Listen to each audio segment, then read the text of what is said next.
Part of this evolution, is there a way to also for us now download this energy or release it in much faster way than before, instead of asking ourselves hundreds of questions? Is there a way that we have a more direct connection to God or this universe or consciousness? Yes, but we have to start with something we recognize. You know, the truth is that most of us have no idea that we're afraid of other religions. And here we are, your God against my God. Look what it's doing to our planet. We can't afford to do that anymore. So as we clear away the debris and simultaneously open up to the experience. For example, when I ask someone, tell me when in this lifetime you have had an experience of feeling connected to the divine source. They never, ever say it's in a church. They always say, it's a time when I was looking out across the field or across the world, or I was looking at the sea, or I was listening to the birds, and suddenly I felt a part of it. And that's their experience of the divine. And it doesn't include any evaluation or buying and selling. And so we can amplify that by using light. The technologies that I use are the technologies of light, because all structure, whether it's human or animal, or whatever it is, comes from light. That's why when people die, you know, they see this light. I've been with many people at the moment of their death, and there's an explosion of light. It isn't the loss of a body, it's the amplification of energy as they transist. They move from the limitation of the body into an energy form that's much greater. So yes, we can very quickly allow ourselves experiences that change our perception. But to do that, we have to see what it is that ties us down. So and it's very fascinating. So it's not terrible to look at that, you know. It's not terrible. You had several, you had actually apparently 6 or 7 near-to-death experiences, haven't you? I have 6. I may be a slow learner. And the last one was really an experience that allowed me to choose to come back into my body. That was very powerful for me. I've been in death experiences where I've been into purgatory, let's say, or the darkness, the lower astral, and I've been in such brilliant cosmic energies in which I was able to comprehend some of the laws of life. And so the near-death experiences, which many people have been a great teaching to me, and a teaching that's allowed me to say, let go, don't be afraid. Your consciousness will always be there.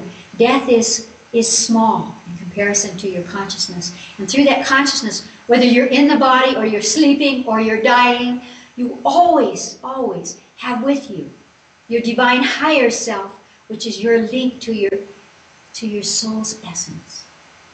So we're not alone. So when you were in that experience, you felt the light, you were in the light, you were light yourself, and That's then right. You decided to return back in your body, in that restricted body somehow.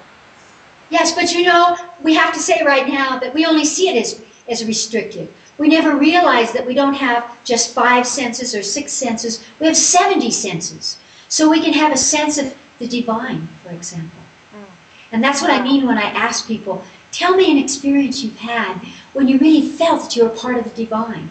You can amplify that, take it out of the past, for example, and allow it to flow through the cellular energies of your body so that your whole body becomes a part of that. And so the body isn't really as restrictive as we see it. It's just that we think of it as only a human form, you know. And in actuality, from my perspective, from my studies, I have learned that we have genetic material of the angels. We have genetic material of the galactic universe from which we come. We have genetic material of the Divic, or the nature kingdom.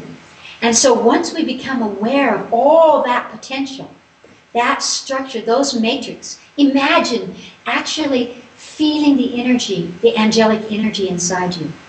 You would not be afraid. You would not be judging. You would have the peace of your heart. That's available to all humans. It's not difficult. it is important for us to connect with that light inside, that angelic feeling, and let it shine, let it expand. Does it involve opening our body up? Does it involve opening our arms and spreading our wings? Absolutely. And you know, it's so amazing that many of the ancient societies understood that.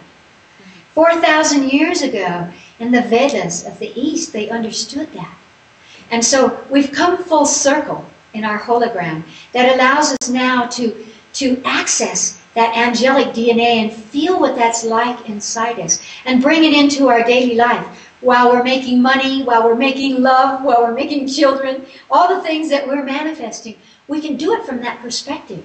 And it frees us from the limitation. It's available to everyone because everyone holds that genetic energy. I'm very excited about this because science is now beginning to discover, for example, that we have emotional DNA.